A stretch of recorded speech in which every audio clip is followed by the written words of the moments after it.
mami mo ko, ito ang kailangan na kailangan mo. After mo mag-work ko, di ba? May pang-massage ka na. So, let's try it. Hey guys, ito lang yung regalo sa akin ni Margel, ng aking zizi kanina. Ayan, pang massage. Pelo massage. Ayan, may kasama na itong saksakan ha. Ayan siya. So, ito try ko siya today. Try saksak today. Magmamassage ako today. Lalagay ko sa aking likod. Sasaksak na natin today mga mima ko. And then, ayun o, may power ko ha. Ayun siya. Ito yung power pag gusto mo i-on. Ito yung parang parity. Gusto mong parity. Ito yung volume niya. And then ito, para siyang pagano'n-ganon yung wave niya. Basta ganun. And then ito, parang counter-clockwise ganun siya. And then ito, parang steady lang po at alam ko. So, try na natin.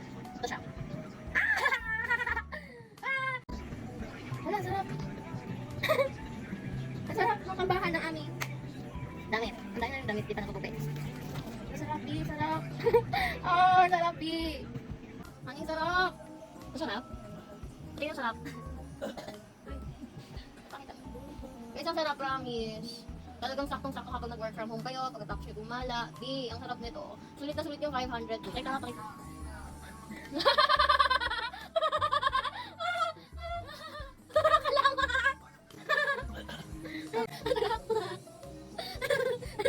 Salamat! Sarap no? Okay lang. Ako din, te. Nga. Eh! Ano ba yan? Ang sarap. Ano ba yan? Ako na!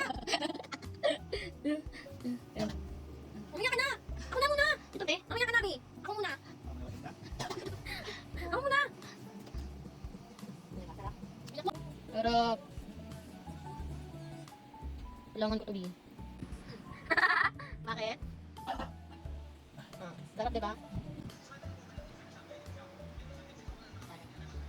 Lagi yung masakit sa puwetan ko kasi lagi ako nakaupo ko burn from. Pwede siya pang neck, dito, sa paa, and overall, okay? So kung gusto niyo din siya i-check out mga mima ko, ililipat na lang dito sa ating yellow basket. So yun lang, magmamassage muna ako.